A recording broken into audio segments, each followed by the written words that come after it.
Hey guys, WaterUp24 here, and I just wanted to do another deck tech video.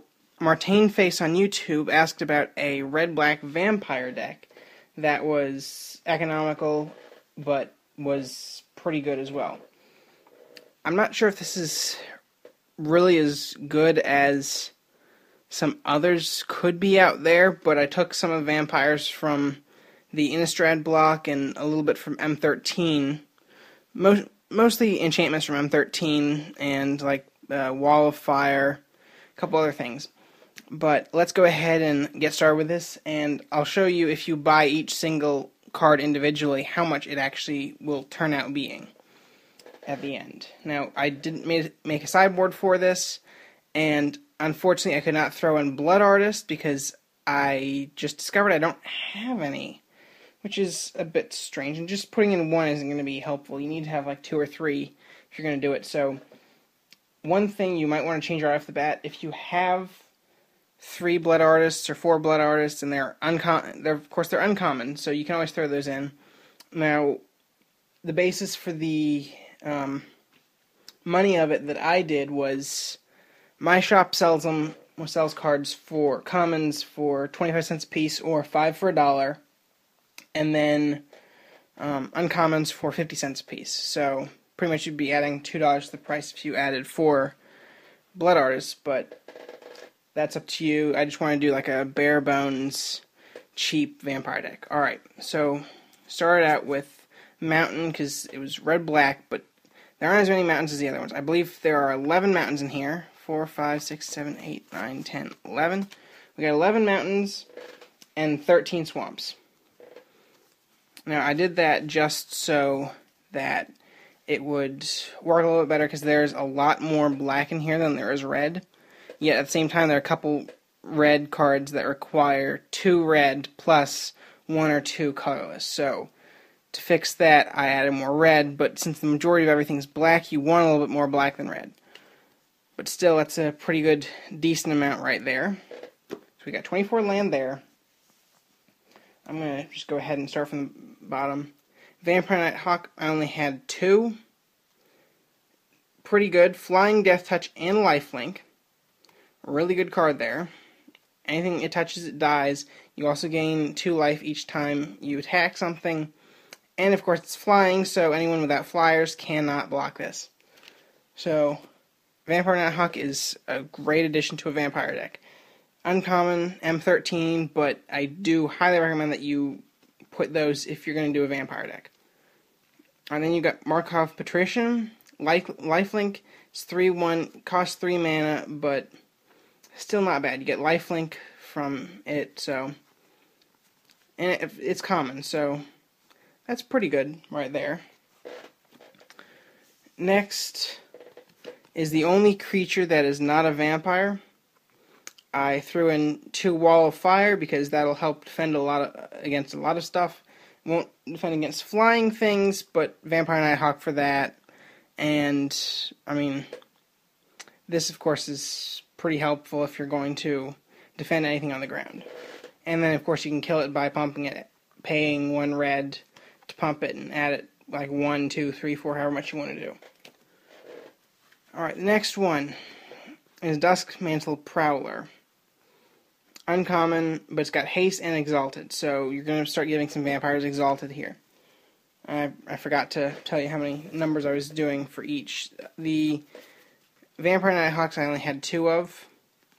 The Markov Patricians were 4, and the Wall of Fires 2. And then we have 4 Duskmantle Prowlers. Now, of course, I'm going to put this up on my blog for all of these for the next Monday after these go up on YouTube. So if you want the full deck list, you can find them there. Alright, 1 Havengold Vampire, because I only had the 1, and it's uncommon. But whenever it deals damage to a player, you put a +1/+1 counter on it. And whenever another creature dies, you get a +1/+1 counter. So this is just going to keep growing and growing and growing and growing. So that'll definitely help. Heirs of Stromkirk. Pretty much the same thing. Whenever it deals damage to a player, +1/+1. But it's got Intimidate, so only thing that are red or artifacts can block it. So that's also pretty helpful. It's common, but that was like, I think I had like 1 or 2 of them, so you might want to try adding a couple more. It was pretty high costing. I wanted to get a couple other things in here, though. Near Heath Stalker, Undying, it's 4/1, costs 5 mana, but, of course, it's got the Undying, and, I don't know, that's going to be pretty useful there, I think. And there are a couple other enchantments you can put on this that would help make it better with the Undying. Alright, next one we have a Bloodflow Connoisseur. Sacrifice a creature, put a +1/+1 counter on it. May not be as effective, but if you really want to pump it or something, and some creatures aren't really helping, or your opponent doesn't have many creatures, then you could start doing this. So, I only put 1 in there because it's not as useful, but if you're not doing so well with other stuff, maybe this might help. That might be a better sideboard card, but I didn't have many cards I could use for the vampire deck. I'm running out of cards a little bit, although I have way too many lands. Alright. Bloodthrone Vampire. Sacrifice creature, it gets +2/+2 until end of turn. Of course, if you had 2 on here, you could sacrifice one of these, put a +1/+1 counter on the other one, and this gets +2/+2, so, I mean, not too bad. 2-drop, pretty nice there. Alright, now I'm going to go into the enchantments and instants. Starting off with the instants, we have Tribute to Hunger. Target opponent sacrifices a creature, you gain life equal to the creature's toughness.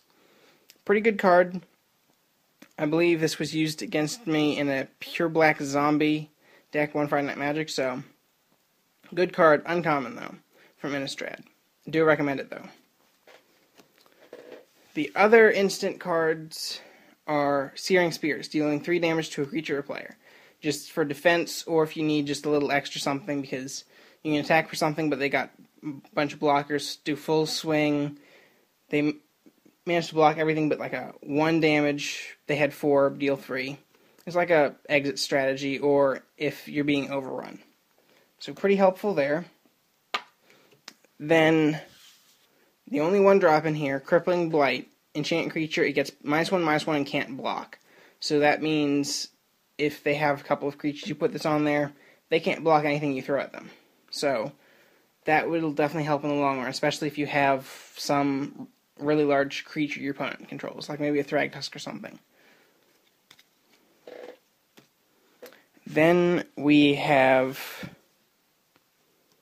Volcanic Strength, 4 of them, for giving +2/+2 and Mountain Walk. So as long as your opponent has a mountain, unblockable. But the main thing is it gives +2/+2 to your creatures, which wouldn't hurt. And last but not least, I've got 4 Mark of the Vampires from M13 Common, and +2/+2 and has lifelink. It costs 2 more mana than Volcanic Strength, but lifelink may come in handy for you. So when you're doing vampires, lifelink is pretty helpful because you're gaining the life back. Even if your creature dies blocking something, you're still gaining the life from it, so you're doing pretty well, a little bit. Alright, now let's just hope this actually shows up on the camera here. Let me refocus that. Alright, so here on my iPad I've worked out on a chalkboard app exactly how much it all costs. So we had 27 commons in there. Now, under the 5 for $1 rule, then that means each one is 20 cents in the 5 for $1 rule, paired by 5.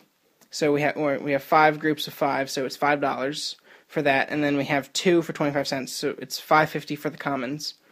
We have 9 uncommons for 50 cents a piece, $4.50 total. That's 10 right there.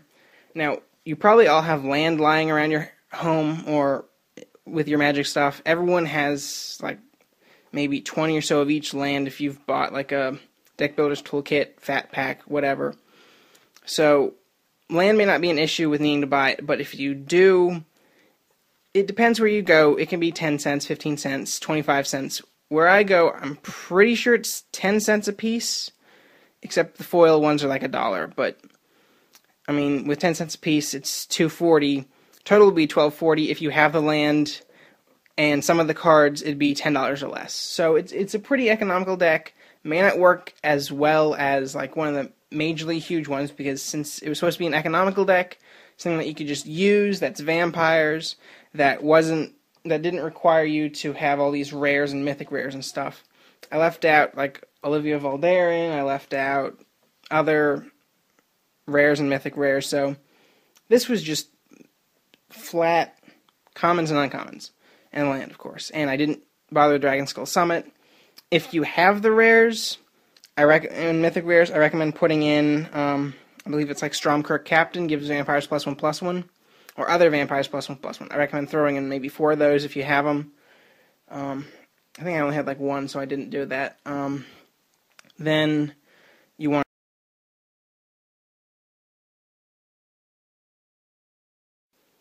Sorry, I got a phone call in the middle of my video, but finishing up what I was saying, any mythic rare vampires, I believe Olivia Valderin, I think, is the mythic red-black one, and then you have the Stromkirk Captain, things like that. So I do recommend adding those if you want and have them, or feel like buying them. I'm going to go ahead and quickly look through my collection binder here to see exactly which ones I'm thinking of. And if you're going to throw in anything, maybe a little bit of white to cast a Sorin. Yeah, there we go. We have the Stromkirk Captain.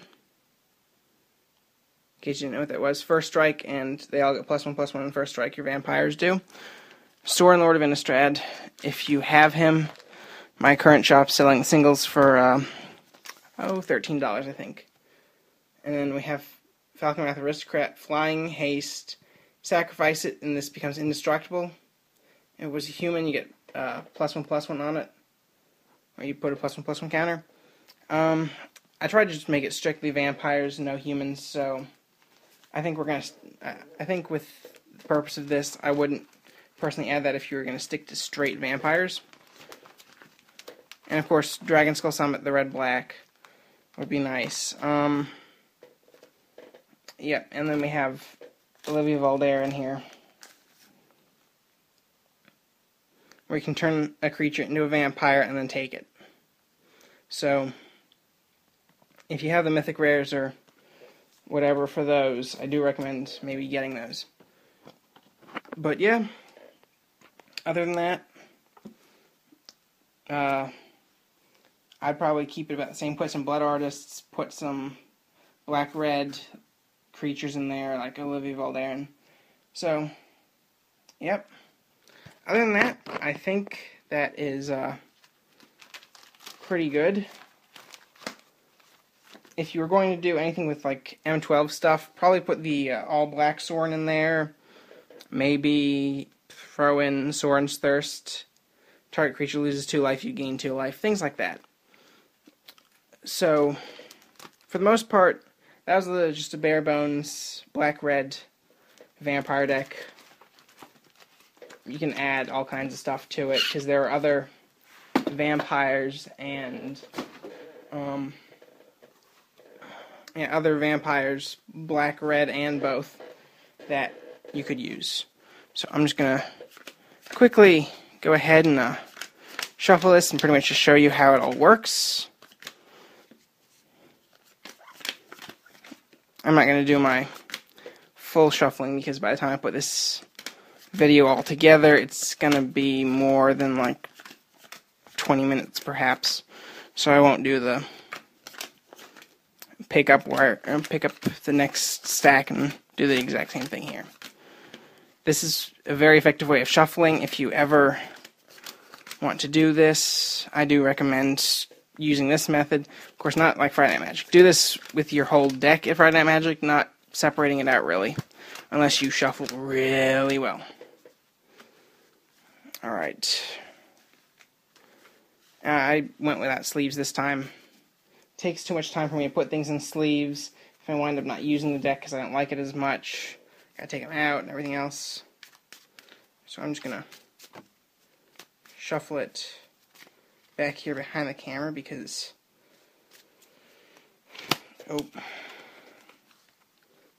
having my hands wrapped around the stand here is a little difficult. Alright. I'm going to go ahead and focus that. There we go. Let me just back up the stand a bit. It's a bit wobbly because the camera chargers here. Alright. Alright, so we'll just go ahead and take 7. That's 5, 6, 7.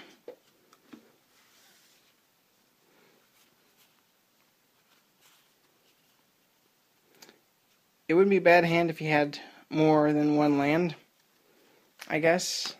And yeah, we're not seeing one for, well, 2 turns later, but we can't do anything by then. So, of course, you'd mulligan something like that. But, I mean, experiment around. There are plenty of commons and uncommons out there that would work great in a vampire deck. These are the ones that I found and had some of. I don't feel like making photocopies or printing out some on paper just to proxy them in or whatever. Or to show you. Let me try another hand of 7. You get 2 swamps and a mountain, not bad. Of course, probably start out with a swamp, then a mountain. At this point, you can do pretty much anything for your next step, depending on what you draw. I'd probably do a mountain and throw out the wall of fire. Then a swamp, maybe. Add the Duskmantle Prowler there. And probably like Volcanic Strength. You can use your Crippling Blights on something else, play your swamp. So it may take a little while to get up there because there isn't like a major mana ramp here. But everything is like 4 or 5 and under. So since you got the 24 land there, it's going to work out pretty well for you, I think. But like I said, go ahead, try adding some rares in, some mythic rares. See how it works. Maybe add a Planeswalker or 2, depending on how it all works. Maybe add in a little bit of white. Things like that. So, hope you enjoyed this.